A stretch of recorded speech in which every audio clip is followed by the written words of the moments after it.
a nossa querida irmã Amém. Esther, meus sobrinhos e toda a igreja aí de Marcos Freire, né? Uma bênção, glória a Deus. Bom, Amém. ah, o que nós vamos falar aqui é Bíblia, é Bíblia. Quando fala assim, a doutrina ou a teologia, né? A teologia de John Wesley, o Wesley para nós é uma referência só. Ele Isso. não é. A Igreja Metodista Wesleyana centraliza sua adoração em Jesus, né?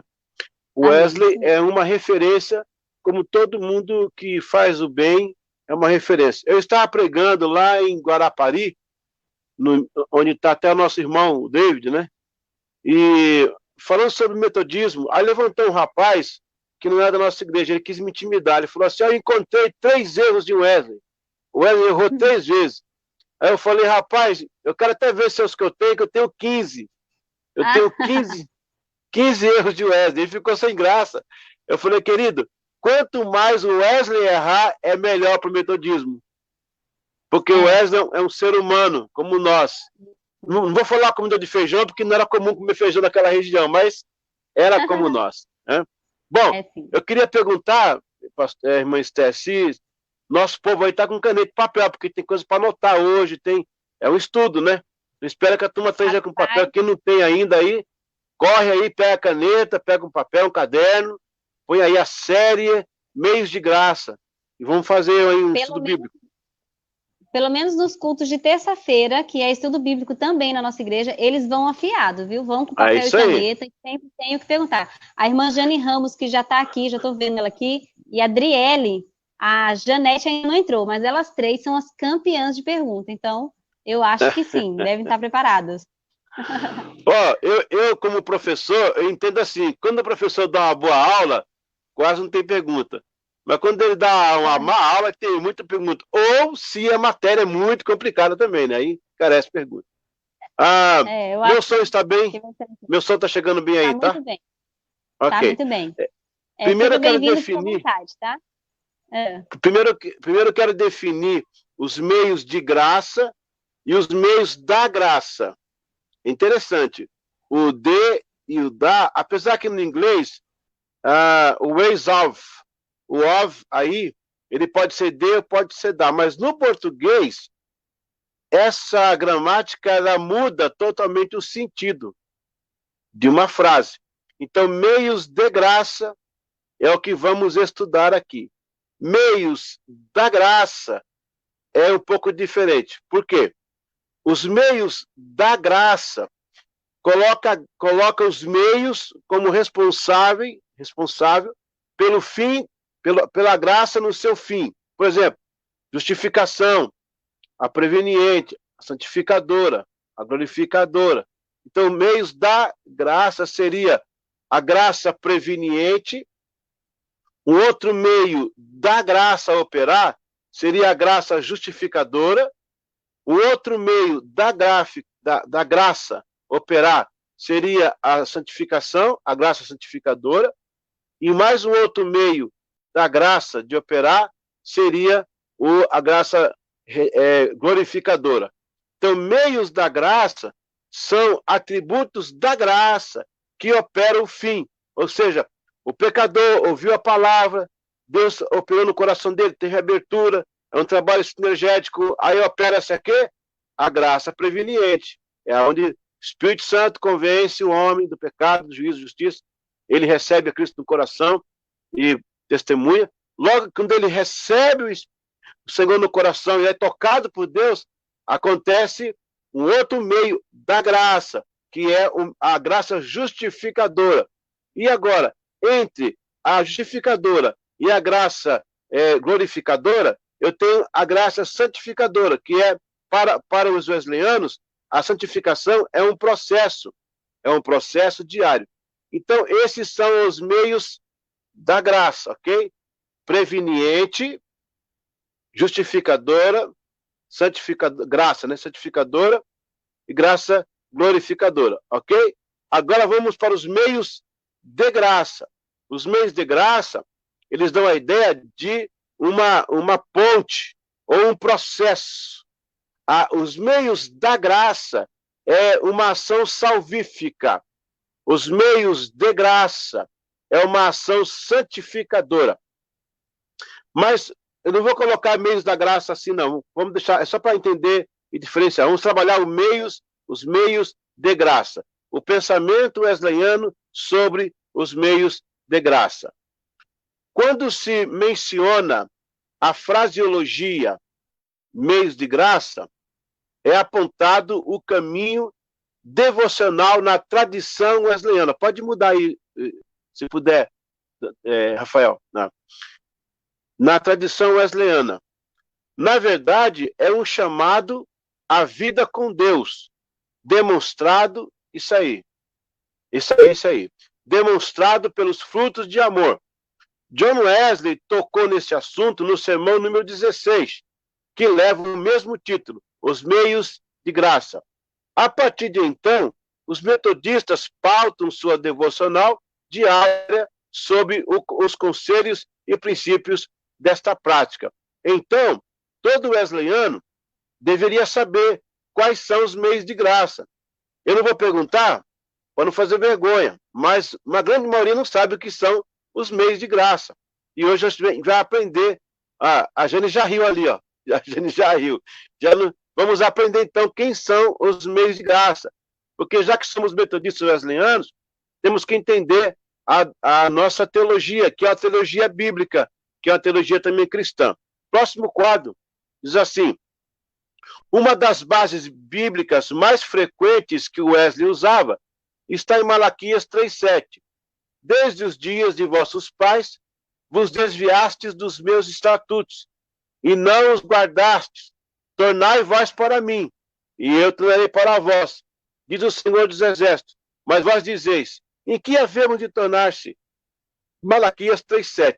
O Wesley está pregando aí uma mensagem de sinergia. Não é uma energia, ou um caminho só de uma pessoa, mas é o caminho de dois. É Deus encontrando com o homem, é o homem encontrando com Deus. É Deus encontrando com o homem pela graça, e o homem encontrando com Deus pelo arrependimento. É Deus encontrando o homem pela graça preveniente, e o homem recebendo o recado de Deus. É Deus encontrando com o homem pela graça justificadora, e o homem se convertendo dos seus maus pecados. É Deus encontrando o homem com a graça santificadora, e o homem corrigindo seus maus caminhos. É Deus encontrando o homem com a graça glorificadora, e o homem vivendo para sempre com o Senhor. 3 graças estão destinadas a esta vida, e uma graça à vida eterna. 3 graças serão a preveniente, aquela antes que o pecador se converte, ele é trabalhado pelo Espírito Santo, a justificadora, que é o ato da conversão, e a santificadora, que é o processo até chegar à morte, ou se Cristo levar a sua igreja, então seria a glória glorificadora, a graça glorificadora, que essa é para sempre. Próximo quadrinho. A seguir, ele inicia o seu sermão argumentando e, ao mesmo tempo, lecionando sobre uma saúde integral para o cristão.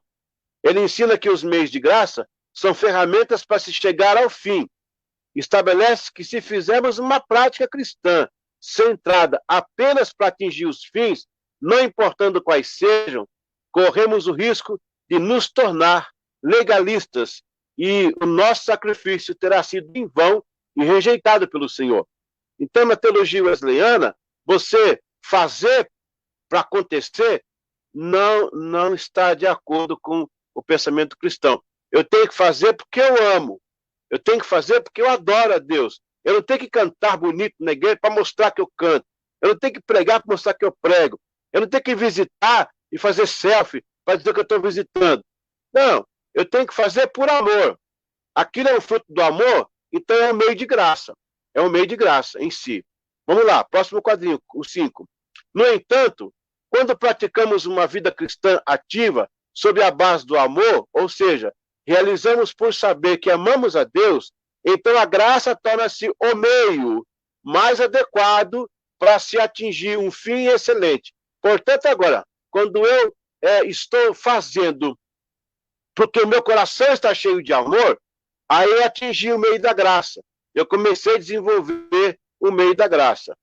Assim ele diz, aí no caso o John Wesley diz o seguinte: mas no processo do tempo, quando o amor de muitos se tornou frio, alguns começaram a confundir os meios pelos fins.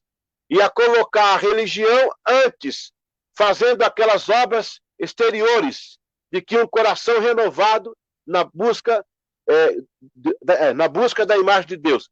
Eles esqueceram que a finalidade de todo mandamento é o amor, com um coração puro, com uma fé genuína, o amor deles para com o Senhor, seu Deus, com todos os seus corações e ao próximo como a si mesmos. Então, a base do que fazemos na teologia wesleyana é a base do amor. O que eu fizer, eu tenho que fazer com amor. Se eu sou um diácono, uma diaconisa, eu abro a porta da igreja, eu arrumo os copinhos, a mesa da ceia, é com amor. Não é porque eu sou diácono, é porque eu tenho amor, eu realizo. Por isso que as obras da salvação, a salvação não é pelas obras. Tipo, eu vou fazer para ser salvo. Não, você faz porque você é salvo. É diferente. Eu faço porque eu sou salvo. Eu não tenho que fazer para ser salvo. O que eu tenho que fazer para ser salvo é me arrepender dos meus pecados, confessar os meus pecados, receber a Cristo como Salvador. Aí eu recebi salvação. Agora, porque eu sou salvo, aí sim eu pratico as boas obras. Muito bem.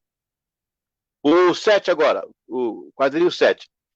E sendo purificados do orgulho, raiva e desejo diabólico pela fé da ação de Deus. Outros pareceram imaginar que, embora a religião não consistisse praticamente desses meios exteriores, ainda assim havia alguma coisa neles, da qual Deus tinha se agradado. Alguma coisa que ainda os faria aceitáveis à sua vista, embora eles não fossem na exata medida da lei, justiça, misericórdia e amor de Deus. Então, o que está ficando claro agora aqui, para quem está me ouvindo aí agora, é que os meios da graça na teologia wesleyana, eles são baseados no amor de Deus. Se o amor de Deus está em você, você vai produzir os meios da graça. Através dos seus atos, aí vem a santificação, a vida piedosa, o testemunho, mas não é porque você é religioso. Eu não vou dizimar porque, ai meu Deus, eu sou religioso, eu tenho que dizimar. Ah, eu vou no culto tal porque eu tenho que ir no culto, porque... Não, você faz porque você tem amor. Não é uma obrigação, você faz justamente porque você tem amor no coração. O template 8. Agora vamos lá. Os meios de graça fundamentais para Wesley eram oração, leitura bíblica e o participar da ceia do Senhor. Então, anota aí. Quais são os meios da graça fundamentais, os meios de graça fundamentais para a teologia wesleyana? Oração, leitura da Bíblia e o participar da Santa Ceia. São três coisas, é um tripé.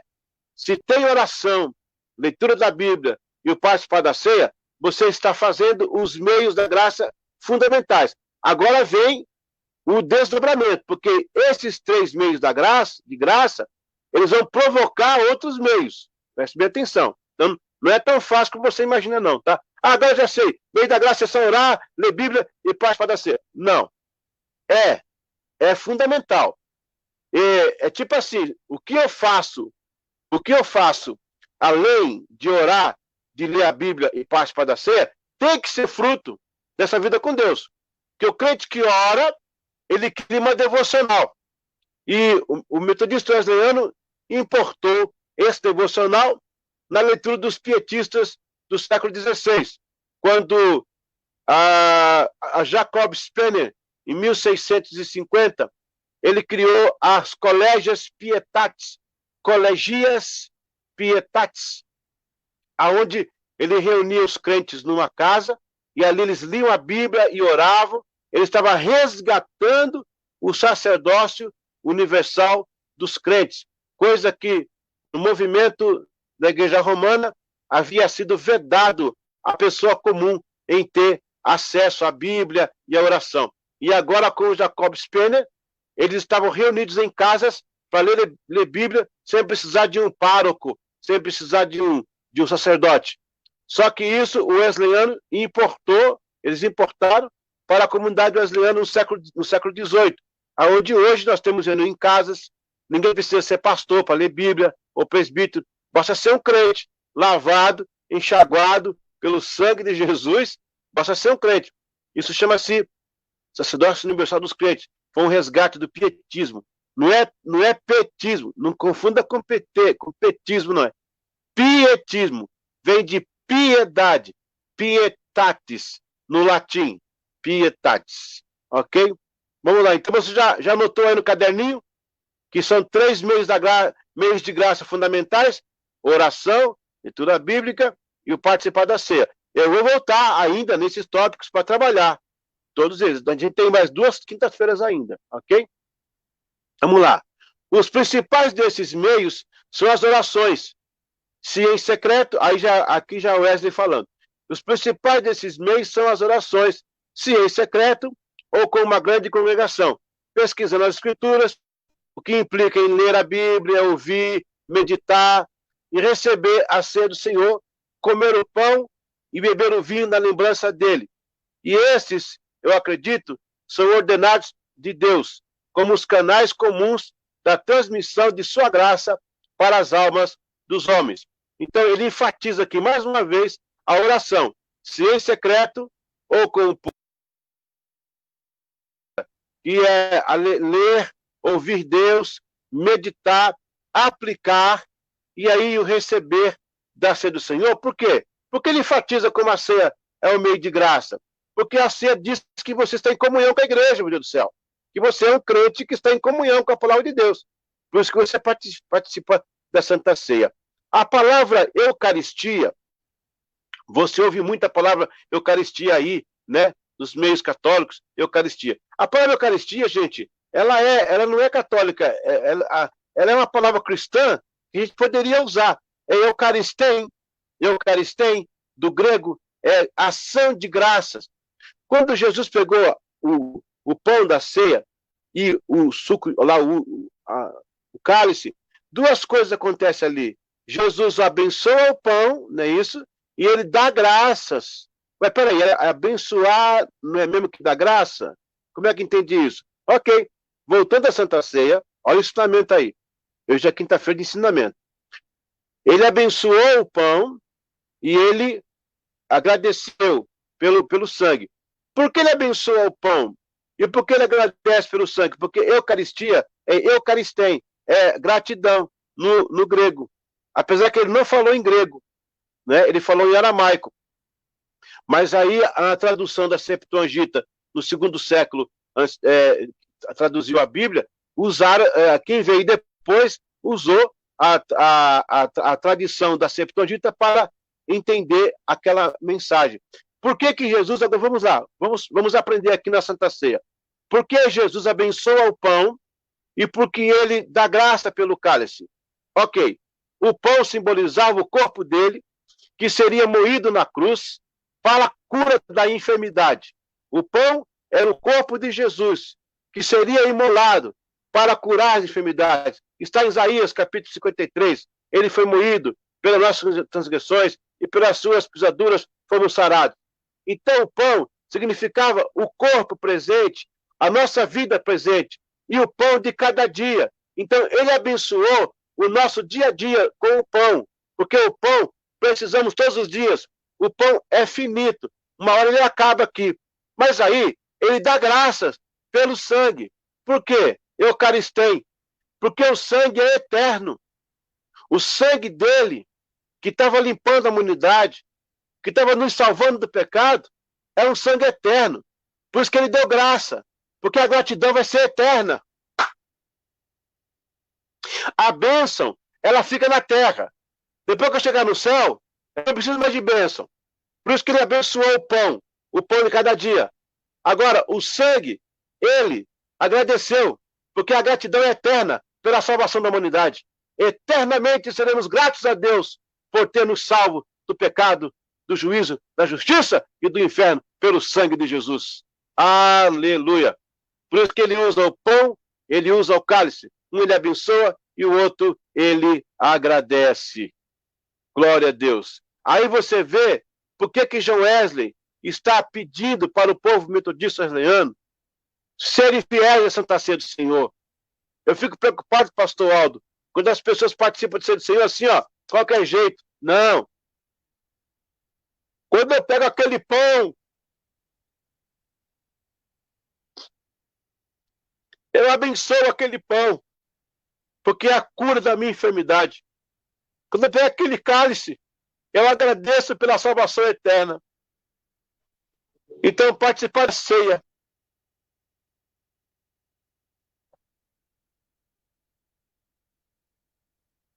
é um dos momentos mais gloriosos da vida de um crente. Eu nunca fiquei sem tomar ceia na minha vida. Nunca. Nunca. É o alimento da nossa alma. É o alimento da igreja. Por isso que ele falou, fazer isto em memória de mim, para que não se esquecesse o valor da comunhão. É isso aí, ó. Está aqui na palavra de Deus. Vamos continuar, Rafael. Próximo quadrinho. Vamos agora desenvolver este estudo bíblico. Desenvolver. Você anotou aí? O pão abençoa o dia a dia, né? A manutenção, o sangue, a gratidão eterna. Vai anotando isso aí, essas coisas. Para Wesley, 3 ênfases sustentam a vida devocional através dos meios de graça.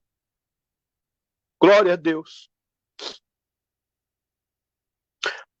A sua ideia de exterior não significa nada se o interior está corrompido. Olha que interessante isso. Olha que interessante isso.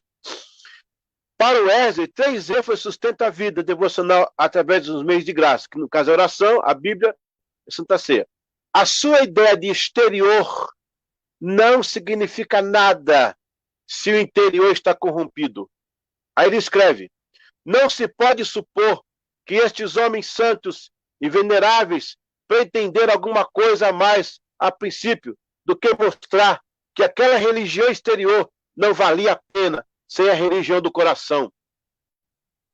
Que Deus é um espírito e eles que o adoram devem adorá-lo. Pode passar o próximo quadrinho. E eles que o adoram devem adorá-lo, que por conseguinte, em espírito e em verdade, que por conseguinte a adoração externa é trabalho perdido sem um coração devotado a Deus, que as ordenanças exteriores de Deus, então, é muito benéfica quando eles progridem na santidade interior. Presta atenção aí. Minha irmã diaconisa, meu irmão diácono, meu querido presbítero, meu jovem que faz o louvor, baterista, que canta, faz vocal. Olha, se nada disso é feito com amor, esqueça. Esqueça. O Wesley fala aqui, a adoração externa é trabalho perdido. O que Deus quer é adoração interna. Eu faço porque eu amo a Deus. Se eu amo a Deus, eu não vou reclamar do microfone estar com problema. Eu vou ajudar a arrumar o microfone. Se eu amo a Deus, eu não vou reclamar da toalha da igreja. Eu vou ajudar a comprar uma. Porque o amor não me... Eita! O amor não me deixa reclamar. O amor me impulsiona a ajudar, a arrumar. É isso que o Wesley está falando nessa maravilhosa graça aqui, ó, dos meios de graça. É porque eu amo, eu faço. Não é porque eu tenho que fazer. Glória a Deus. Vamos lá, o 12. Mas quando eles não progridem, são inaproveitáveis e vazias. São mais levianas que a vaidade, que quando elas são usadas como se estivesse no lugar disso. Elas são total abominação ao Senhor. Ou seja, fazer as coisas para Deus com hipocrisia, na teologia wesleyana, a ideia é de abominação. Eu faço porque eu amo. Aleluia. Eu não cheguei cedo porque o pastor mandou chegar cedo. Eu não estou cantando porque o irmão na frente mandou cantar. Não, eu cheguei cedo porque eu amo a Deus. Eu estou cantando assim porque eu amo a Deus. Isso muda a mentalidade da igreja todinha. Isso muda completamente essa mentalidade que nós temos na igreja, da forma que está. Vamos para o 13. Vamos agora às ênfases. As ênfases do meio da graça, dos meios de graça. ênfase 1. Os meios não operam mudanças se não for através do Espírito Santo. Epa! Olha aí. Não quer dizer que por eu fazer para Deus vai mudar, fazer mudança. Não. É justamente o fruto da minha mudança. O Espírito Santo já operou em mim, eu fui mudado ao ponto de fazer. O Wesley segue enfático ao dizer que nós permitimos igualmente que todos os meios exteriores, quaisquer que sejam eles, se separados do Espírito de Deus, não pode favorecer, afinal, não pode conduzir em algum grau tanto o conhecimento quanto o amor de Deus. Então, na ênfase 1, os meios não operam mudanças, a não ser pelo Espírito Santo. A mudança quem faz é o Espírito Santo. E porque eu estou mudado, aí eu faço diferente. Vamos lá, o próximo. ênfase número 2. Os meios de graça não substituem a salvação. Está escrito lá, ó. Sendo assim, os meios não significam garantia de salvação. São meios para corroborar a salvação, alimentar o processo de santificação. Nós permitimos, posteriormente, que o uso de todos os meios que sejam nunca resgatará um só pecado, que é tão somente o sangue de Cristo, por meio do qual qualquer pecador pode ser reconciliado a Deus. Então, glória a Deus, os meios não me salvam e não me conduzem à salvação. Ele é o processo de santificação. Os meios de graça é processual. Não é porque eu oro que eu vou ser salvo. Não é porque eu leio a Bíblia que eu vou ser salvo. Não é porque eu participo da ceia que eu vou ser salvo. Não. Porque eu sou salvo, eu oro. Porque eu sou salvo, eu leio a Bíblia. Porque eu sou salvo, eu participo da ceia. E isso, para mim, é o meio de graça, para que eu possa, da salvação, chegar à santificação. Não havendo outro sacrifício expiatório para os nossos pecados, nenhuma outra fonte para o pecado e impureza. Todo crente em Cristo está profundamente convencido de que não existe mérito a não ser nele, em Jesus. Que não existe mérito em alguma de suas próprias obras, nem proferindo a oração, ou pesquisando a Escritura, ou ouvindo a palavra de Deus, ou comendo pão e bebendo daquela taça. Está vendo aí? Glória a Deus. De modo que ninguém mais é pretendido pela expressão que alguns têm usado. Cristo é o único meio de graça. Cristo é o único meio da graça. Do que isto? Ele é a única causa meritória dela. Ele não pode ser contraditada por alguém que conheça a graça de Deus. Então Jesus não é o meio de graça. A obra dele é o meio de graça. A obra dele é o meio da graça. Jesus é a graça toda. Jesus é a graça completa. Em Jesus não há sombra de dúvida. Em Jesus não falta graça. Jesus transborda graça. Ele tem graça para tudo quanto é lado. Ele tem graça para todos os homens da terra. Aquela doutrina que fala que a graça é limitada, não. Ele tem muito para dar. Ele é o Senhor da graça. Ele está cheio de graça. E não é Maria que é cheia de graça, não. É Jesus que é o cheio da graça. E distribui a sua graça através do seu Espírito Santo. Glória a Deus. Aleluia. Vamos para ênfase 3. ênfase 3. Os meios da graça não são legítimos sob uma capa de religiosidade ou dever apenas. Olha aí. Os meios não são legítimos. Tipo, eu já vi alguém tirar foto, tirar selfie dele mesmo orando. Faz um selfie lá, orando, para postar. Isso é muito feio. Isso não é meio de graça, não. Isso é meio de derrota. Agora, você está lá orando, alguém fotografou e postou, é outra coisa. Mas querer mostrar espiritualidade, querer mostrar que é santo, fala a Deus. Eu vou apertar aí, pastor. Eu vou apertar o negócio aqui. Se doer, aleluia. Glória a Deus. Tem gente aí que quer mostrar que é santo, que quer mostrar que sabe, que quer mostrar que é bom, que quer mostrar que faz, que acontece. Isso é exterior. A teologia wesleyana condena isso. Se eu sou pregador, que seja porque eu sou santificado. Se eu faço alguma coisa, que seja porque eu sou santificado. Não é porque eu quero mostrar. Ok? Então, os meios da graça não são legítimos sob uma capa de religiosidade ou um dever apenas. Ainda uma vez mais, nós permitimos, embora que seja uma verdade melancólica, que uma larga proporção daqueles que são chamados cristãos até esse dia abuse dos meios de graça para a destruição de suas almas. Isto é, sem dúvida, o caso com todos aqueles que descansam satisfeitos na forma da religiosidade, sem o poder. Tanto eles, isso aqui que está falando é Wesley, hein? Tanto eles afetuosamente presumem que eles já são cristãos, porque eles fazem assim e assim, embora Cristo nunca tenha sido ainda revelado em seus corações. Nem o amor de Deus esparramado por todos os lados, quanto eles supõem que possam infalivelmente ser assim, tão somente porque eles usam esses meios, sonhando impulsivamente. A próxima. Embora talvez dificilmente consciente disso, que existe alguma espécie de poder nisso. Não há, né? Não há poder no Espírito Santo, por meio do qual, mais cedo ou mais tarde, eles não sabem quando, eles irão certamente se tornar santos, ou que exista uma sorte de méritos no uso deles, que irá certamente mover Deus e dar a eles santidade, ou aceitá-los sem ela.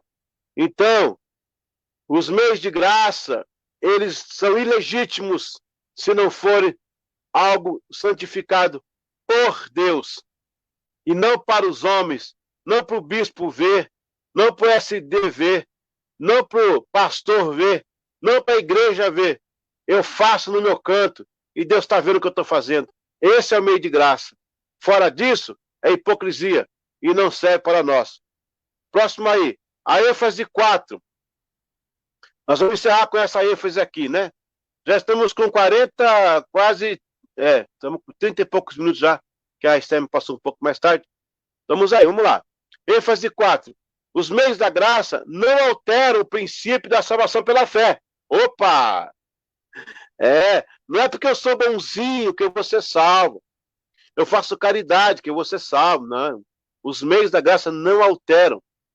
Os meios de graça são frutos dos que já conheceram a Deus. É isso aí. Tampouco eles entendem do grande fundamento de toda a construção cristã. Pela graça sois salvos. Você é salvo de todos os pecados, de toda a culpa e poder nele, em Jesus. Você é restaurado para o favor da imagem de Deus, e não por algumas obras, méritos ou merecimentos seus, mas pela graça livre. Aleluia. O próximo.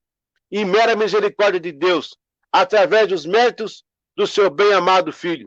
Você é assim salvo, não por qualquer poder, sabedoria ou força que seja em você, ou em qualquer outra criatura, mas meramente através da graça e poder do Espírito Santo, que opera tudo em todos. Aleluia, glória a Deus. Então, os meios de graça, como nós colocamos aqui, os fundamentais são oração, vida com Deus, leitura da Bíblia, meditar, ouvir, praticar, participar da comunhão dos santos, que é a ceia do Senhor, aonde o corpo te conecta. Olha, quando você decide não falar, quando você decide não participar da ceia, por algum motivo, é como se fosse um dedo tirado da mão. Por exemplo, aqui está a minha mão. Que bom que ela tem 5 dedos, né? Agora, se eu arrancar o dedinho midinho e jogar fora, e se eu ficar com 4 dedos sem o midinho que eu joguei fora, o dedo que está lá fora é meu, é do meu corpo, mas não faz parte mais do corpo. Não faz parte, não tem mais a circulação, não recebe mais o sangue, o oxigênio. Eu tenho que estar ligado ao corpo, em comunhão com o corpo de Cristo. Esse é o meio de graça, porque na comunhão eu me restabeleço, na comunhão eu cresço, na comunhão eu entendo mais, eu amo mais os meus irmãos. Isso é o meio de graça. Olha, aos que estão me assistindo, nós temos mais 2 quintas-feiras. Eu não vou entrar em tudo hoje, porque primeiro que não dá tempo para ficar aqui, ia ficar aí até meia-noite. Então eu vou parando aqui, vou ler mais um tópico aqui, e vou parando. A semana que vem, nós vamos entrar nos desdobramentos dos meios da graça. Vamos lá, Rafael, próximo aí, o 22. 22. As razões onde se opera o crente, os meios de graça. Razão número 1, o caminho da oração. Ó, você vai escrever isso aí, tá? Vai cair na prova. Cite as razões onde se opera no crente os meios de graça. O caminho da oração. De acordo com isto, de acordo com a decisão do Santo Escrito, todos os que desejam a graça de Deus deve esperar por ela, nos meios que ela tem ordenado, usando-os e não os deixando de lado. Em primeiro lugar, todos que desejam a graça de Deus devem esperar por ela no caminho da oração. Então, agora você, meu irmão metodista wesleyano, quando você for um culto de oração, alguém pergunta assim, você está indo aonde? Ah, eu estou indo lá no templo ou na casa de alguém, eu vou praticar o meio da graça. Hã? O que é meio de graça? É o meio de graça, é o meio entre a salvação e a santificação, é o meio. Aqui eu oro, aqui eu leio Bíblia, aqui eu participo da ceia. Então, é um dos meios de graça, é a oração. Então, todo crente wesleyano tem que saber disso. Os meios de graça para o wesleyano é a oração, a Bíblia, a Santa Ceia. Próximo e último quadrinho, que é o 23. Essa é a direção expressa. Opa, deixa eu botar aqui. Esta é a direção expressa. Pode ir na frente, mais um aí, mais um. O próximo. Esse é o último quadrinho. Essa é a direção expressa do próprio Senhor, em seu Sermão da Montanha, depois de explicar largamente no que a religião consiste e descrever os principais ramos dela. Ele acrescenta: peça e lhe será dado, busque e encontrarás, bata a porta e ela será aberta, já que todos que pedem receberão, e todos que buscam encontrarão, e todos que batem a porta terão aberta. Mateus 7, 7 a 8. Bom, paramos aqui. Glória a Deus. Então, você já sabe, os meios de graça são 3. Os meios de graça também não são legítimos se não forem operados pelo Espírito Santo na vida do crente. Os meios de graça não são legítimos quando são operados com religiosidade. Os meios de graça não alteram o plano da salvação. Ele não garante salvação nenhuma. Ele é um caminho do meio para você chegar até a santificação. Antes de começar as perguntas, deixa eu fazer mais uma coisa aqui, mais um ensinamento. A base do meio de graça, isso vai cair na prova, hein? Cite qual é a base do meio de graça. A base do meio de graça é o amor. O amor. Muito bem. O amor. O que a Bíblia diz? Deus é paz, né? Não. Deus é rico, né? Também. Deus é amor. Então, a base primordial de Deus é amor e santificação. Quando você pega o Velho Testamento, o Torá, aonde está ali a graça de Deus, o amor de Deus revelado, você tem o Gênesis, Êxodo, Levítico, Número, Deuteronômio. A primeira letra do Gênesis é Bereshit. Bereshit. Bereshit é começo. Gênesis. A Septuaginta traduziu para começo. Bereshit. Então começa com a letra B. Quando fecha o Deuteronômio, fecha as leis de Deus, porque o Pentateuco significa 5 livros no grego, que é o Pentateuco. Na linguagem judaica, na linguagem hebraica, chama-se Torá, ou seja, o ensino. Ou então, os livros que formam o Tanakh. Mas isso aí é outra aula. Então, a última letra que encerra o livro, que fecha o livro de Deuteronômio, é a letra L, que é de Lamed, que é o final da palavra Israel. Israel é a última palavra que encerra o Deuteronômio. E a primeira palavra está Bereshit, o começo. O começo está para Israel, como Israel está para o começo. A palavra B, Beit, a letra B, Beit, em inglês, significa casa. A letra B, o som da B é Beit, que é casa. O Lamed, lá, o último, ali, é ensino. Tanto é que na gematria, a gematria é a numeração de uma língua. O A é 1, o B é 2, o C é 3. No hebraico, o Lamed é o 30. E o 30 é o número da idade para se tornar de maior naquela época. Jesus começou o ministério aos 30, Davi começou aos 30, José começou aos 30, porque o 30 subentende-se que aquela pessoa foi discipulada e já está no ponto de começar a fazer a sua vida independente. O lâmede, então, é para o discípulo, é para aquele que cresce e chega no patamar.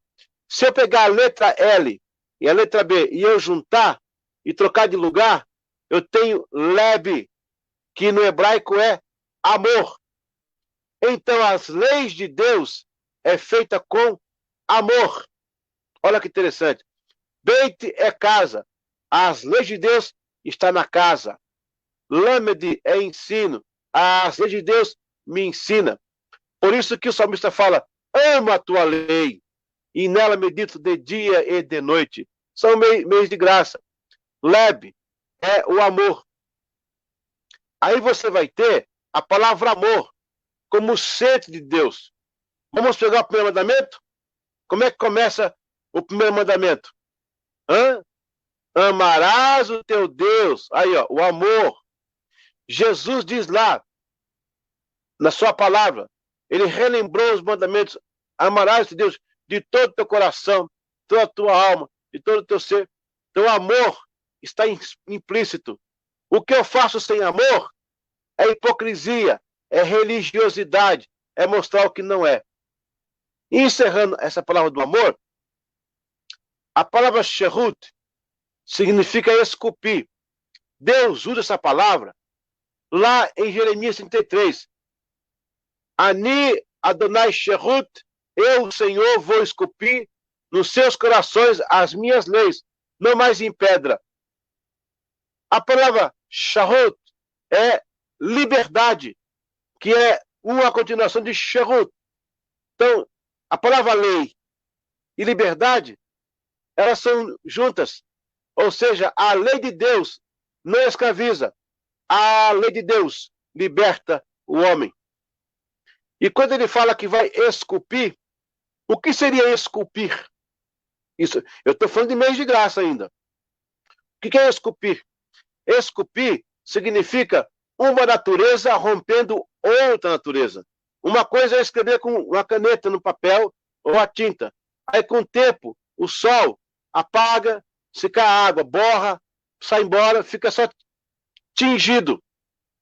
O bom é quando você esculpe na pedra, não tem como tirar, fica para sempre. O Senhor falou, eu vou esculpir no seu coração a minha lei. Não é escrever para depois apagar. Tem muito crente que tem o coração escrito com tinta. É tinta, uma hora apaga, borra, uma hora fica clara. Tem muito crente que está tingindo. Sabe o que é tingir? É a tinta no papel lá. Tem muito crente que está tingindo. Outros estão fingindo. Mas quando eu tenho a lei de Deus marcada no meu coração, esculpida lá dentro, eu amo a lei do Senhor. Aí eu oro, aí eu medito na lei, aí eu participo da Santa Ceia, porque eu estou esculpido em Deus, ele me marcou. Uma vez, o meu tio Abelardo, tio também da irmã Esther, irmão do meu pai, ele tinha uma fazenda, e escapou uma vaca dele lá, escapou. Depois de 3 dias, um morador lá da região trouxe, ó, seu Abelardo, a sua vaca. Ah, como é que você sabe? Tinham tantas, essa aí sumiu. Mas essa está marcada aqui, ó, a AG, que é Abelardo Gomes, né? O senhor então a vaca é sua. Meu irmão, minha irmã, você está marcado pelo Senhor. Seu coração está esculpido. A lei de Deus está esculpida, está marcada. Glória a Deus. E você é identificado. Onde você for, está lá, ó, JC. Eu encerro com uma ilustração. Uma pregadora, amiga minha, ela disse que é verdade. Se é verdade, eu vou contar então. Ela disse que um pastor tentou desviar da igreja. Falou, eu estou cansado de igreja, de crente dando problema, de hipocrisia. Eu vou desviar de uma vez. Aí ele foi para uma boate. Vou tomar tudo quanto é coisa aqui hoje. Aí mandou, vem aí uma vodka para mim.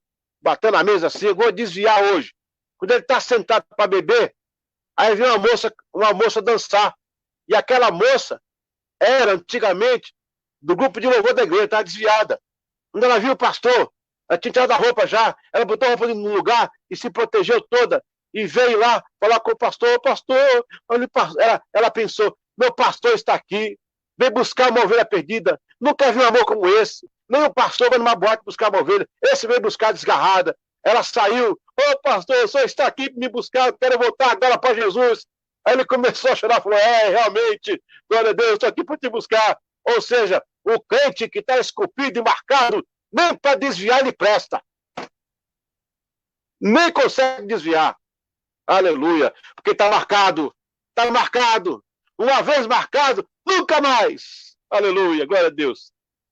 Então, ele faz as obras, os meios de graça por amor. E é esta que é a teologia wesleyana. Semana que vem, nós vamos continuar trabalhando ponto por ponto, porque vai vir os desdobramentos dos meios de graça. Agora sim, está aberta aí para as nossas perguntas, se acaso houver. Oi, pastor Eliseu. Sim, há algumas perguntas. 3 perguntas foram feitas enquanto você estava pregando, e a última é minha, é pessoal, é mais sobre o metodismo do que sobre os meios de graça, mas eu vou querer fazer. A primeira pergunta que foi colocada aqui é essa: devemos praticar os meios de graça mesmo sem vontade ou só quando sentir no coração? Então, a pergunta aí é poderosa, né? Se você fazer por religiosidade, está errado. É hipocrisia. Segundo a teologia wesleyana e bíblica, Deus não recebe isso. Mas se você está fazendo, mesmo sem vontade, mas você quer alcançar algo, falei, eu não estou com vontade de orar, mas eu vou orar, eu preciso orar. Eu não estou com vontade de ler a Bíblia, mas eu vou ler, eu preciso ler. Eu não estou com vontade de ceiar, mas eu vou me esforçar, eu vou cear. Porque quando você está sem vontade de decisão, mas por trás há uma vontade subconsciente, há uma pré-vontade, há uma coisa que te fala, olha, porque uma coisa, Esther, é você não ter vontade e não querer mesmo. Eu não estou com vontade, não estou nem aí, sai fora. Aí tudo bem. Mas eu não estou com vontade, mas eu vou fazer assim mesmo, que eu preciso praticar. Eu preciso. Aí com a prática, você acaba tendo a vontade, o amor, derramando no seu coração, daqui a pouco você está. Foi isso que o Peter Boller falou para Wesley, lá quando o navio quase naufragou, e o Wesley viu aqueles irmãos moravianos cantando, adorando, no meio daquela luta, e perguntou para eles, mas que fé é essa que vocês têm? A gente está morrendo, estou cantando. Aí eles disseram, como é que essa é a fé? É a fé da graça de Deus. A Wesley perguntou, como é que eu vou ter essa fé? Aí o Peter Boller respondeu, o Boller, pregue até que você tenha, e quando você tiver, vai pregar porque você a tem. Então, o fato de eu não ter vontade, não quer dizer que eu não vou evitar. Não, eu detesto jogar o lixo lá fora, levar aquele negócio lá, mas a minha fala, Zeu, e a minha esposa, ela tem uma ordem implícita na pergunta. A pergunta é assim, você quer levar o lixo? Aí eu falo assim, não quero não. Aí a casa cai, eu tenho que levar, né? Você quer levar o lixo? Não está perguntando, ela está mandando. Há uma ordem implícita na pergunta. Aí eu vou sem vontade. Mas eu sei que se eu não levar o lixo, vai acumular. Se acumular, vai dar sujeira. Dá sujeira, dá doença, vai ser pior. Então, sem vontade, eu vou levar. Quem sabe um dia eu amo fazer isso, né? Agora, no mês da graça é diferente. Não estou falando de lixo aqui, meio da graça. Os meios da graça, mesmo sem vontade, você fazendo para aprender, para crescer, uma hora você vai fazer porque você ama. É isso que eu entendo. Porque ficaria uma resposta muito legalista. Não, sem vontade Deus não aceita. Não, né? Existe o sem vontade e o sem vontade mesmo, né? Existe o sem vontade que eu vou me esforçar. Eu, como pedagoga, acredito muito na rotina. Eu não tinha hábito de ler, mas eu me impus uma rotina de ler todas as manhãs. Então, pelo menos um capítulo de um livro de algum pregador eu leio, e também a leitura da Bíblia eu escuto enquanto eu faço o café da manhã. Não era uma prática, não foi fácil começar, mas a rotina me impôs que agora isso virou costume. Quando eu não faço, eu sinto vontade, né? Eu sinto falta. Então, inclusive, essa pergunta aí, ela vai aparecer aqui, na segunda aula, ou na terceira. Wesley, um pastor pergunta para ele, eu não tenho vontade de fazer. O Wesley falou assim, comece, insista, insta, Isso. até você... Não, você não tem que fazer para mostrar, você tem que fazer para buscar, para você ser melhor. Aí foi, entendeu? Isso aí. A segunda pergunta é essa aqui. É possível praticar os meios de graça de forma sincera, unicamente pelo livre-arbítrio, ou sempre tem a ação do Espírito Santo no coração do crente? Eu só pratico os meios da graça quando o Espírito Santo... Uma coisa está ligada à outra. No momento que você, por livre-arbítrio, por coração aberto, você se dispôs, o Espírito Santo já está junto com você. É automático. Isso não é para quem é batizado com o Espírito Santo, não. O batismo com o Espírito Santo é uma bênção extra que Deus dá. O Espírito Santo está presente desde a conversão. Aliás, está presente desde o pecado. Quando ele convence lá do juízo, da justiça, ele está ali. Ele vem trabalhando. Agora, o batismo é outra coisa. Essa tem que ser outra aula. Mas, no momento que você está com o coração sincero, olha aí, essa pergunta aí, ó, é possível praticar os meios de graça de forma sincera, unicamente pelo livre-arbítrio? Não, você pode até fazer sincero, pelo livre-arbítrio, mas o Espírito Santo vai chegar, não tem como. O coração é sincero, está aberto, não tem como, porque seria incoerência você falar que está com o coração sincero e livre-arbítrio falar assim, não, eu não quero o Espírito Santo, então não é sincero, né? Entendeu? Até um pouco redundante. Então, então, está implícito, eu sou sincero, eu estou colocando meu amor, meu coração nisso, poxa, eu quero fazer. Não tem como, o Espírito Santo vem habitar, ele é maravilhoso. Ele está derramado sobre todo mundo, glória a Deus. Glória a Deus. A irmã Jane Ramos, ela participou com o seguinte comentário, né? Existe o sem vontade e o não querer fazer. Quer dizer, o sem vontade, naquele momento eu não estou muito para isso, mas se eu buscar e querer fazer, eu vou chegar ao ponto de querer orar e buscar mais a Deus. E existe aquele que realmente não quero fazer, né? Inclusive, o João Wesley fala, no dia 24 de maio, lembra? Ele escreve, eu fui sem vontade na reunião de... Olha, se ele não fosse, meu Deus do céu, se ele não fosse. Pois é. Aquele dia, o coração Deus... não seria abrasado. Né? Glória a Deus. Quem sabe um dia o pastor Aldo permite aí fazer uma live para falar sobre o coração abrasado. É muito assunto ali também. É muito assunto ali, do John Wesley. Mas olha, ele fala assim no escrito dele. Ele fala, eu fui sem vontade à rua Aldersgate, entendeu?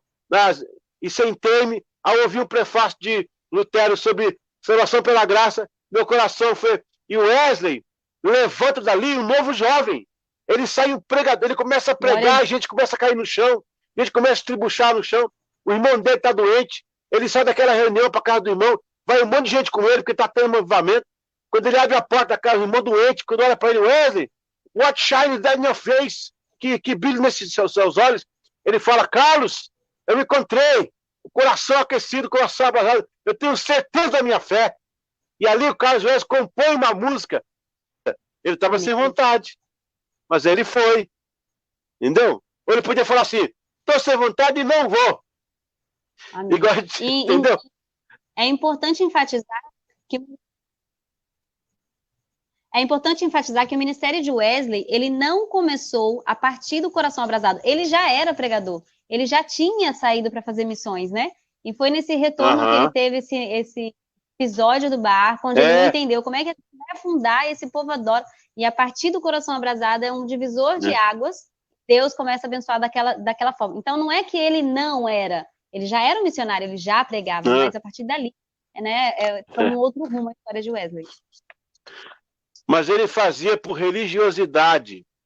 Olha a Maristela aí, a Maristela foi uma ovelha minha, lá dos Estados Unidos. A Maristela Seuling aí, ó. Família linda, família abençoada, ela, o esposo, os filhos. Bem, Deus abençoe, Maristela. Steph, na verdade, o Wesley fazia por religiosidade. A Débora aí, ó. Débora. Deus abençoe, Débora. Wesley fazia por religiosidade, porque era anglicano, porque tinha que fazer. Porque a igreja anglicana, ela lia na cartilha católica romana. Embora os anglicanos não fossem católicos, eles eram um terceiro caminho aí. que os puritanos, os católicos, isso é outro assunto. Mas eles liam na cartilha. A cartilha era quase que a mesma. Porque no concílio de Trento, 1545, concílio de Trento, artigo 9, artigo 10, artigo 11 da Carta do Concílio, dizia que ninguém poderia ser salvo apenas por querer ser salvo. Tinha que ter implícito as obras, as pessoas tinham que pagar penitência, elas tinham que fazer por onde serem salvas. E essa é a cartilha que o Wesley estudava. E ele fazia por religiosidade. Agora, depois do coração aquecido, ele faz porque ele ama a Deus. Aí são os meios de graça. Olha o Marquinhos aí, ó, da Jaque aí, ó. Deus abençoe, Marquinhos. Paz, Marquinhos, seja bem-vindo aqui na nossa live. O Marquinhos não sabe o que é meio de graça. Pergunta para ele, Marquinhos, escreve para nós aí os meios de graça. Vamos ver se ele vai escrever. Vai, Esther, continua. E Leandro, hein? Tem uma terceira pergunta, que foi feita também durante a live, mas ainda tem a minha, viu? A minha pessoal, que eu quero fazer no final. A terceira pergunta é: as práticas cristãs de orar, leitura da palavra, participação da Santa Ceia, podemos entendê-los como meio de graças e também como fruto de uma vida com Deus? Exatamente. Fruto.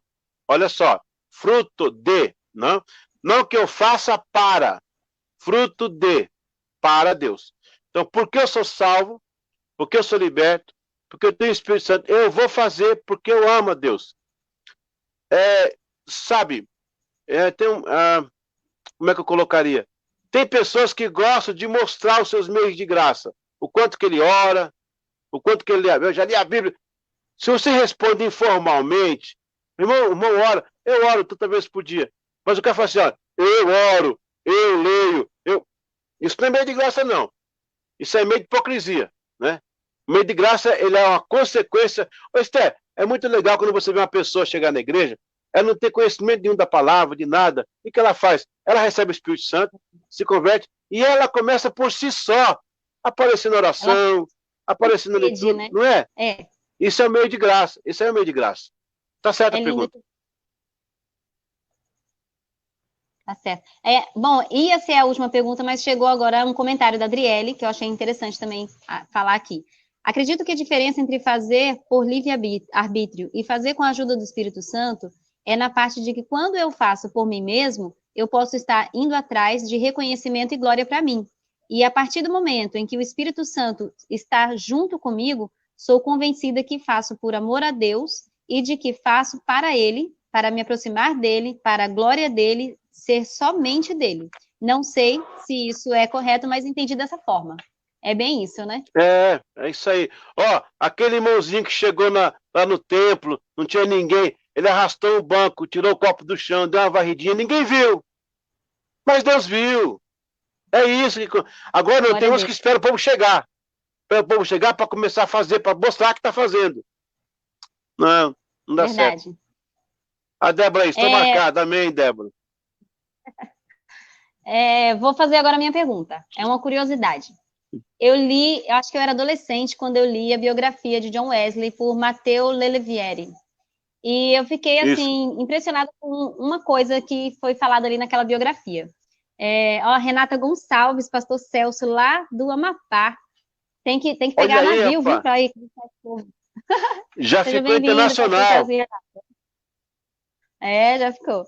Então, tá lá no Acre, né? Sei lá onde é que eles estão. Então, vamos lá. Voltando. Quando eu li Matteo Lelevieri, ele colocou naquela biografia de John Wesley que era praticamente ele junto com Whitefield também, que foi precursor de John Wesley, né? E ele estava meio angustiado porque não podia mais pregar na igreja anglicana. E aí Whitefield vai e fala, olha, Jesus nunca precisou de uma igreja para pregar, né? Você tem o túmulo do seu pai, sobe em cima do túmulo dele e prega. E aí a minha pergunta é, a partir daí, John Wesley, ele faz um segmento de pregações onde já não é dentro do templo, então ele já quebrou um paradigma aí. A segunda coisa, ele permitia que os leigos também pregassem. Eu posso afirmar que o metodismo, ele popularizou a pregação através de leigos? Eu posso afirmar isso ou seria forçar um pouco o texto? Não, De forma alguma. Primeiro que o metodismo resgata a prática neotestamentária de pregar outside, ou seja, nas ruas. O caso de Jesus mesmo, os apóstolos, aquele evangelista de Atos, o Apolo, né? O Estevão, né? Eram usadíssimos por Deus. Então o metodismo resgata, porque até então só se pregava dentro das churches, da igreja, que era o local de Deus, que era uma herança da idade medieval. O metodismo, ele está alocado na idade moderna, porque a idade pré-histórica vai até 3.500 a.C., o último período entre o Paleo, o Meso, o Neo, aí vai a Idade Antiga, começa a Idade Antiga, vai até 476 com a queda de Roma no Ocidente, inicia-se a Era Medieval, que vai até 1453 com a queda de Constantinopla pelos otomanos, e aí inicia-se a Idade Moderna, com até a queda da Bastilha em 1789, com a França, a Revolução Francesa e a nossa idade. Então, o metodismo está alocado ali, na Idade Moderna. E aí ele resgata algumas coisas. Você falou aí, ó, de 2 resgates. Primeiro, a pregação ao ar livre. Isso aí ele resgata. Na verdade, o Wesley foi muito resistente a isso. Ele era muito carola mesmo, né? Não no sentido católico, ele era muito tradicional. Eu acho que ele foi mais influenciado pelo Whitefield nesse sentido. Eu acho que o Whitefield era um pouquinho mais moderninho. A irmã, a Jane está falando que o senhor pastor é igual está na pregação. Eu estou explicando que não precisa perguntas. O Elcio tem que dar matéria para completo, né? Não pode faltar. Mas, voltando ao assunto. Então, ele era tão rústico que até para andar chiava, né? Rústico. Aí, um dia, o Whitefield nasceu em Gloucester, lá no sudoeste da Inglaterra. Eu estive na casa dele lá. O Whitefield, ele era muito estabanado. Ele era filho... O pai e a mãe do Whitefield eram atores. Eles tinham um hotel lá em Gloucester, e no hotel, dentro do hotel, tinha um teatrinho que eles davam para os hóspedes. Show. Interessante. Eles eram dono do hotel, hospedavam as pessoas e davam shows lá. E esse Whitefield, ele também tinha artes cênicas. Como ele era muito heterodoxo, ele também não tinha muito que pregar nas igrejas, o pessoal não deixava muito, não. Mas aí, ele começa a pregar nas ruas, começa a pregar para os mineiros, das minas de carvão. E o Wesley está vendo aquele movimento todo. E aí, no dia 9 de abril de 1739, o Benjamin Franklin, um dos 4 fundadores da América, do Found Fathers, ele se converteu na cruzada do George Whitefield. E aí ele deu 2 moedas de ouro para o Whitefield cruzar o Atlântico e pregar na América. Aí o Whitefield chamou o Wesley lá de Londres, mandou uma carta para ele vir. O Wesley pegou o cavalo e falou, eu estou indo pregar lá na Nova Colônia, você não quer assumir para mim aqui essas pregações? O Wesley, não, mas eu não prego ao ar livre, tem que pregar, o pecador só é salvo na casa de Deus. Aí o Whitefield pegou a Bíblia e abriu em Mateus capítulo 5 e disse, Wesley, lê aqui, ó, Jesus pregando aqui as bem-aventuranças. Onde é que ele estava? Estava na sinagoga? Não, ele estava ao ar livre. Se o seu mestre pregou no ar livre, quem é você para ser diferente? Chega a me arrepio, lembro. No dia 2 de abril, o Wesley se levanta naquela manhã, ele se arruma, coloca a roupa dele, o sobrepeliz, que era aquela parte branca em cima do casacão de Oxford. Ele sobe na montanha chamada Howley Mountain, Montanha do Mel, é onde está a saída dos mineiros que vinham trabalhando.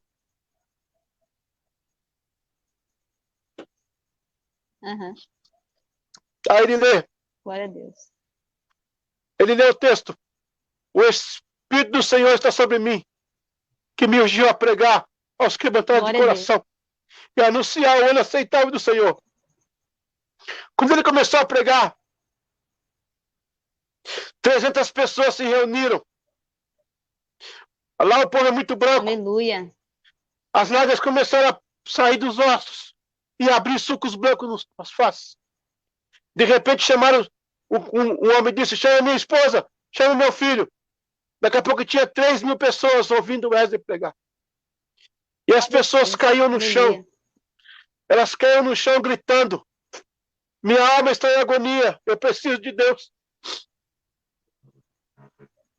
E de repente Wesley disse: quando que eu poderia pregar numa noite ou num dia para 3.000 pessoas? Nunca mais ele parou. E dali ele pregou para 14.000, para 20.000 pessoas. Então ele resgatou a pregação ao ar livre. O segundo ponto que você colocou é a questão do leigo. Não era permitido. Não era permitido o leigo fazer nada, mesmo com o pietismo, mesmo com a grande influência de Jacob Spener, mesmo assim, não era proibido. Até nas casas, eles até que faziam, porque Susana fazia isso. Mas no púlpito da igreja, do templo, não. Tinha que ser um cátedra, que era a pessoa que era formada em universidade, que tinha uma cadeira de fellow, né? Ou uma cadeira de cátedra, um presbítero, um diácono. Mas aquele dia em Londres, faltou pregador. E aí, um jovem chamado John Maxfield não viu que ninguém ia pregar e falou: eu vou pregar. Ele levantou e pregou. Susana Wesley estava nessa reunião. Aí, alguém saiu da reunião e mandou uma carta para Wesley lá em Bristol. Wesley, estão pregando aqui na Sociedade Metodista, sem permissão, um leigo. Ele pegou o cavalo e ele veio que nem um doido. Quando ele chegou, que ele apiou do cavalo, a mãe dele falou: filho, espere, ouça o Maxfield pregar. Depois você toma a decisão. A Wesley foi para uma reunião, ele sentou e ouviu o Maxfield pregar. John Maxfield foi usado por Deus grandemente para pregar. Aí o Wesley falou aquela frase: agora realmente eu sei que Deus usa também os leigos. E aí ele começou a usar leigos. Só que aí tem uma coisa muito bonita aí que o Wesley fez. Ele não usou porque era leigo, não. Ele usou as pessoas que eram leigos, que tinham vontade de pregar, só que ele criou uma escola de pregadores, chamado Circuito de Pregadores, onde ele instruía essas pessoas para não pregar coisa errada, porque não eram formadas, não tinham universidade, não eram cátedras. Aí ele ensinava eles para não fazer coisa errada. E aí nasceu. Hoje, todo mundo usa os leigos, mas se esquece que foi o metodismo que introduziu isso no meio evangélico. É isso. Eu vou, só para terminar, só para também puxar um pouquinho a sardinha para o meu marido, a gente tem, não chega a ser uns pregadores, mas a gente tem aqui na igreja um trabalho onde a gente dá curso de homilética para os nossos irmãos, e eles pregam depois em forma de avaliação aqui na igreja, e assim, é muito interessante. Eu sou apaixonada pela história do metodismo, não por ser metodista, né? Como eu já te falei, eu li quando eu era adolescente essa biografia, tenho vontade de ler outra vez e também de outros autores, mas eu vejo assim que a contribuição do metodismo, né, para essa popularização da pregação da palavra de Deus, né? Não ser necessário fazer todo esse curso e somente aquela pessoa e somente na igreja. Isso faz todo sentido, porque quando ele prega para 3.000 pessoas, o primeiro pensamento que vem à minha mente é aquela pregação de Pedro. Vem a Cristo através dessa pregação. E depois dos apóstolos, não eram só os apóstolos que pregavam, mas a igreja também pregava, né? E eu posso considerar Priscila e Áquila como também leigos que pregavam, né? E Apolo e assim por diante, né? Não, mas todos eram leigos, até Jesus era leigo. A cátedra vai surgir, a cátedra vai surgir a partir do 4º século, quando o Constantino se evoca para si chefe da igreja, e a igreja agora torna-se parte do Estado. Não é mais aquela igreja perseguida, não é mais aquela igreja... Agora, com isso, os verdadeiros cristãos da época disseram: não vamos coligar com isso, não. Aí eles foram para os mosteiros, por isso que nascem os monastérios. Eles não se recusam, os monges beneditinos. Aí eles começam a estudar, e aí começa uma cátedra, mais ou menos, porque aí eles detinham a palavra. Com o passar do tempo, após o ano no 8º século, o Império Sacrosanto com Carlos Magno, então as universidades começam a se estabelecer, e aí elas começam a criar grades de educação, com uma grade de ensino, uma pedagogia, mais ou menos, vai colocando, e aí nascem os títulos, aí nascem as posições, as graduações, e aí eles vão querer dizer, não, se vai pregar, temos que formar. Tá certo, não está errado, não. A academia é muito bom. Até o Renato colocou, agora que tem uma academia aqui no ar, a gente fala aqui da academia, mas aí veio. Só que isso aí tolhiu. Aí, ó, um período acadêmico de 1 hora. Deus abençoe, Renato. Só que essa graduação, esse negócio de cátedra, tolhiu aquele que era chamado para pregar a mensagem sem essas coisas. Então, se engessou tanto, se amarrou tanto, e aí o metodismo veio e quebrou isso aí e liberou, entendeu? É só uma correção que eu quero fazer com relação à cátedra. No Brasil, é muito comum construir uma igreja enorme, falar assim, a catedral, né? Por exemplo, aí Aracaju construiu uma igreja wesleyana para 5 mil pessoas, né? Aí falou, ó, a catedral wesleyana. O pessoal confunde cátedra com o tamanho de basílica ou templo. Não. Catedral era dado para um local onde um cátedra se assentava lá. Porque ele estava ali era uma catedral. Podia ser pequena ou podia ser grande. Mas acontece que na história, os cátedras só ficavam em igrejas grandes, onde estava o governador, onde frequentava o rei, aí ele ficava lá também. Por isso que chamava de catedral. Não porque era grande, é uma igreja enorme, isso é ideia brasileira. Alguém criou isso aí, não sei aonde. É igual o povo francês, que só tem aqui. Nem na França tem. Então alguém criou isso aí. Não tem, não. Lá é bisnaguete, é diferente. Esse pãozinho não existe lá. Aí, você tem aquela catedral. A catedral é desde que tem um cátedra. Pastor Aldo é formado, tem bacharel, é ministro, ele é cátedra. Então, a sua igreja pode ser chamada de Igreja Wesleyana, a Catedral do Marcos Freire, porque lá tem um cátedra. É por isso. Não por causa do tamanho da igreja. Amém. Eliseu, muito obrigado. Foi assim 1 hora de muito proveito mesmo. A gente tanto se alimentou da palavra, quanto se encheu de conhecimento. E assim, eu acho que eu convoco o pessoal aí a ficar mais esperto. A gente ainda tem mais 2 cultos, né? Mais 2 cultos, não, mais 2 palestras, aulas sobre esse mesmo tema. Né? Aulas. Então, assim, ainda 2 estudos. Pedagoga só tem escola na cabeça, né? Mas normal. Então, assim, eu fiquei muito feliz. É como o Renato Viana. O Renato é o nosso presbítero, viu? Renato Viana falou, Opa. É um período acadêmico em 1 hora. É isso. A gente também tem aqui na nossa live uma seminarista, a filha da irmã Graça, é a Andressa. A Andressa, ela está no nosso Ser Forte. E ela apareceu por aqui pela live, eu não sei se ela já está aí anotando para os trabalhos que virão, né? Então, assim, também está a Miriam, da Igreja Assembleia de Deus, uma bênção, viu? Olha, Deus abençoe sua vida. A gente vai se preparar para a próxima quinta-feira, e eu quero que o pessoal que está aí em casa, deixe meu desafio aí. Estuda um pouquinho também, e faz mais comentários. Na próxima aula, nós vamos estudar os desdobramentos dos meios de graça. Hoje você aprendeu que são 3 meios de graça: a oração, a leitura bíblica e a Santa Ceia. É muito vago? Não. Uhum. Quando nós entrarmos nos desdobramentos, você vai ver quanta coisa tem aqui no meio de graça. Por isso que é muito importante o wesleyano entender isso, que é a nossa teologia, e crescer nisso aí, porque ela é bíblica, porque ela é cristã. Então, semana que vem, nós vamos estar falando sobre os desdobramentos dos meios de graça. Traga papel, traga caneta e caderno para você anotar.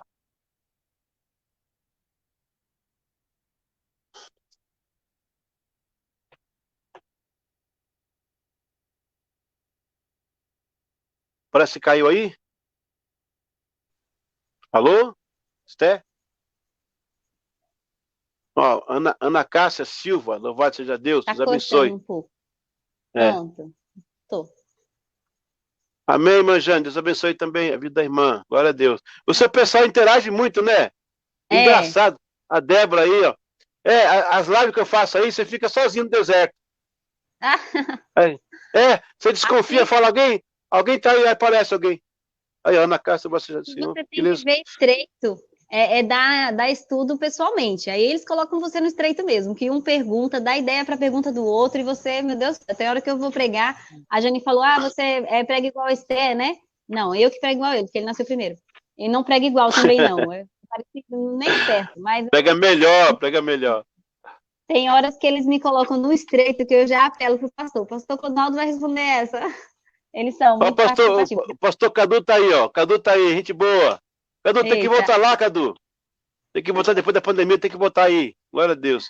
Aí, ó, Ana Paula, muito bom esse estudo bíblico para mim. Deus abençoe. Amém. Vai ter Amém. prova no final, tá? Vai ter prova. No último dia vai ter prova. Então fica Vai ter esperto. prova. Aqui a Maristela falando também. Até quinta-feira, pastor, amei ouvi-lo novamente. Boa noite. O Marquinhos também. Amém. Quinta-feira estamos juntos. Amém. Deus abençoe. Um beijo no coração de vocês aí. Glória a Deus. Até quinta-feira, 19 horas, hein? Aleluia. Amém. Beijos, Deus abençoe. Abençoe, filha. Um beijo no coração. Tchau. Amém.